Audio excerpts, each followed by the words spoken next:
திருக்குறள் கதைகள் கதை எண் 306. சிறையில் ஒரு சந்திப்பு. கம்பிக்கு பின்னால் என்ற சும்புவை பார்த்ததும் வள்ளிக்கு கண்ணீர் முட்டி கொண்டு வந்தது.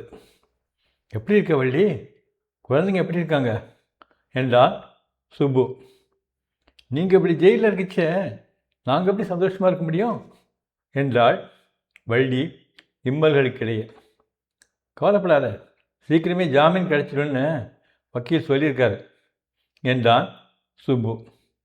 ஒரு மாதமாக ஜெயிலில் இருக்கீங்க, ஜாமீன் கிடச்சி வெளியில் வந்தால் கூட வழக்கு முடிஞ்சதும் தண்டனை கிடைச்சா வள்ளி ஜெயிலுக்கு தானே போகணும் என்றாள் வள்ளி சற்று கோபத்துடன். சுப்பு மௌனமாக இருந்தான். அப்படி என்ன கோபம் ஒரு அருவாளை வெற்ற அளவுக்கு என்றாள் வள்ளி ஆற்றாமையுடன். நம்ம வயலுக்கு வர வேண்டிய தண்ணியை தன் வயலுக்கு திருப்பி விட்டான். சொல்லி பார்த்தேன், கேட்கல. ஆத்திரத்தில் கையில் இருந்த அருவாளால் அவன் தோல் ஒரு போடு போட்டேன். வெட்டுக்காயம் தானே பட்டது, கொலையாக பண்ணிட்டேன் என்றான் சுப்பு. உங்கள் ஆத்திரத்துக்காக நானும் பிள்ளைங்களுக்கு கஷ்டப்படணுமா? உங்களுக்கு என்ன கஷ்டம்? சாப்பாடுக்கு அரிசி இல்லையா, இல்லை செலவுக்கு பணம் இல்லையா?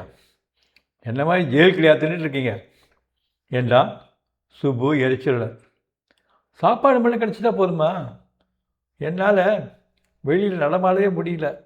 ரோட்டில் நடந்து போனால் என்னை பார்த்து மற்ற பொம்பளைங்கள்லாம் ஒதுங்கி போகிறாங்க.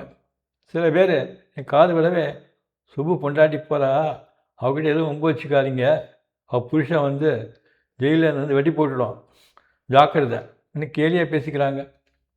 கோயிலுக்கு போனால் கூட எனக்கு தெரிஞ்சவங்க எங்கிட்ட பேசாமல் விலகி போகிறாங்க. அதெல்லாம் கொஞ்ச நாளைக்கு தான், அப்புறம் சரியாயிடும் என்றான் சுப்பு. எங்கே சரியாக போகிறது? நம்ம பையன் ஸ்கூலுக்கே போக மாட்டேங்கிறான். அவனோட நண்பர்கள் கூட அவங்ககிட்ட பேச மாட்டேங்கிறாங்களாம். சில பேர் கேலியாக பேசுகிறாங்களாம். அவனால் தாங்கிக்கவே முடியலையாம். பள்ளிக்கிடம் போகிறதே நிறுத்துறேமான்னு அழுறான்.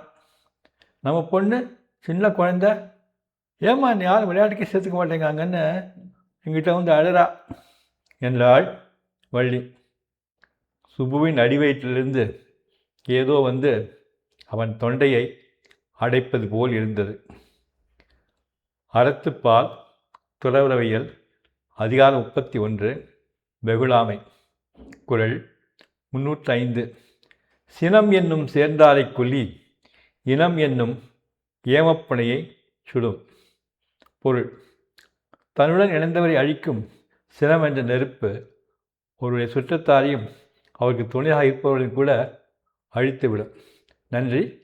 இந்த கதை உங்களுக்கு பிடிச்சிருந்தாக்க லைக் பண்ணுங்கள், ஷேர் பண்ணுங்கள், சப்ஸ்கிரைப் பண்ணுங்கள். மீண்டும் இன்னொரு கதையில் உங்களை சந்திக்கிறேன். நன்றி, வணக்கம்.